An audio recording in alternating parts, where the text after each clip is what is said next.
Fear of public speaking is one of the most common anxieties on the planet. You step on stage, your pulse races, your throat locks, and your chest feels like it's carrying a storm. The spotlight doesn't feel like opportunity. It feels like danger. This isn't weakness. It's your brain's survival reflex misfiring. The amygdala, the brain's alarm system, mistakes the eyes of the audience for threat. Adrenaline rises, cortisol floods your body, and the part of the brain that handles clear thinking goes offline. But here's the truth.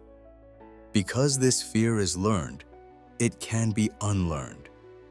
What feels like panic can, with the right practices, become presence.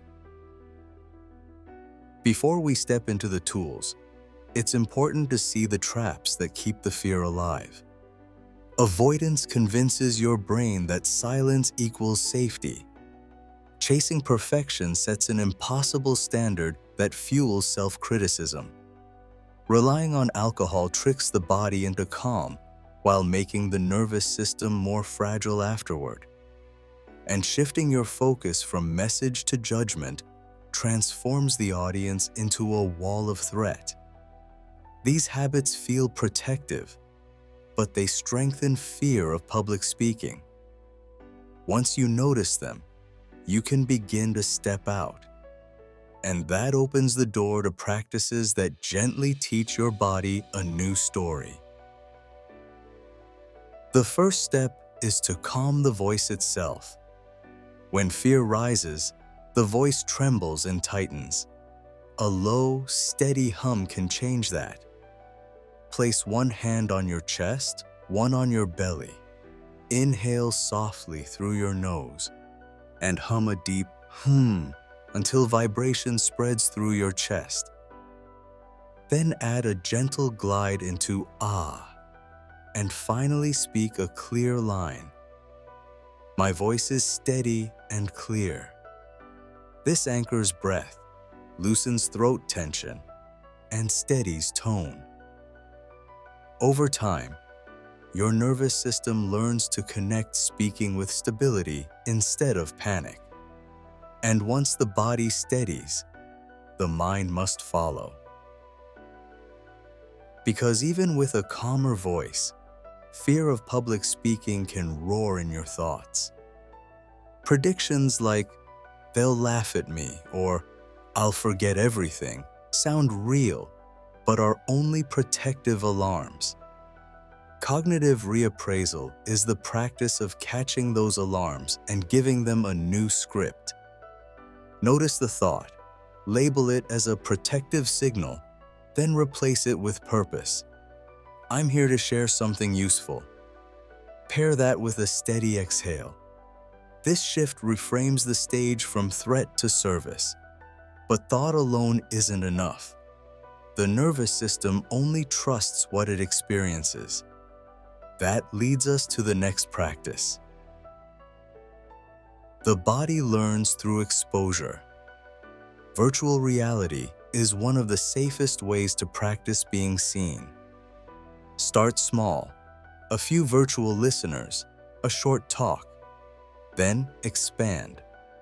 Larger rooms, longer minutes, even simulated distractions. Each session builds tolerance. At first, your discomfort spikes, but with repetition, your body discovers that eyes on you are survivable.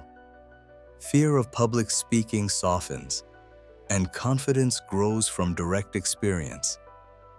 Exposure trains safety, but to turn tolerance into mastery, you need structure. Structure transforms chaos into clarity. Break your talk into 3 points. Memorize only the first and last lines, and rehearse in layers. First, practice audio only, eyes closed. Next, stand and add gestures.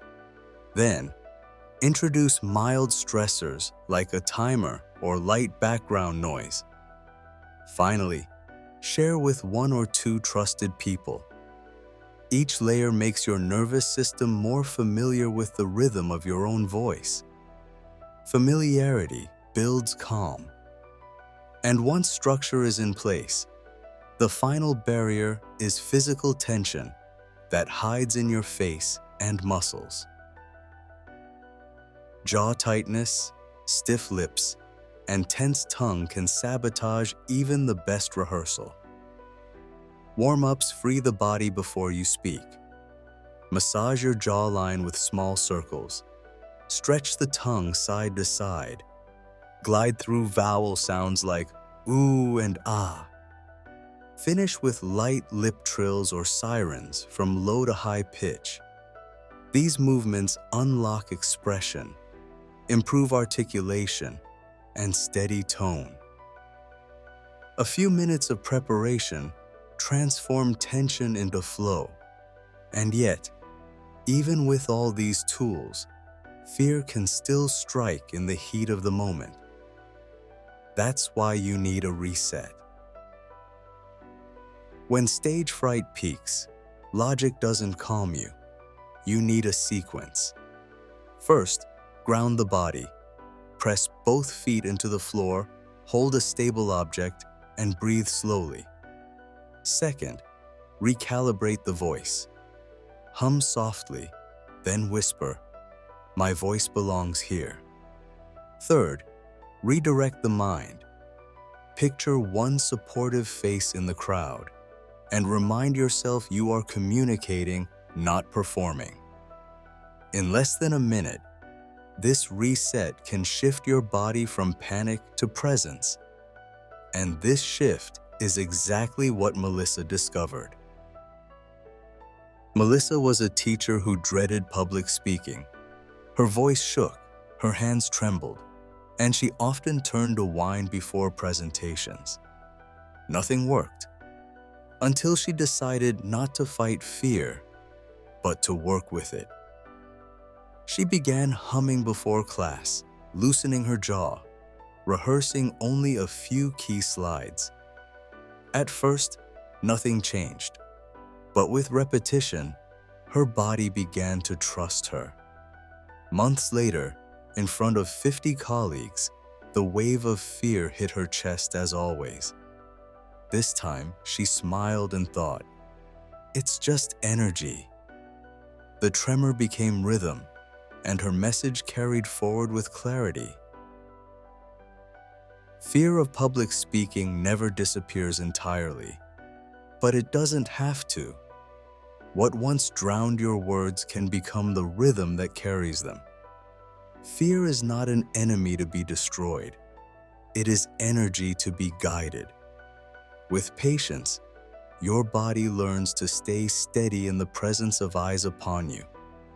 And your voice, once hidden, becomes stronger because of it. If you've ever felt your body react before your words could catch up, your anxiety follows a personal pattern. In my quiz, you can decode your anxiety in just 3 minutes. You'll discover your unique profile and receive one practical step tailored to you. It may be the first step in turning your fear of public speaking into presence, confidence, and a voice that belongs on every stage. Click the link in the pinned comment or in the description and take the quiz now.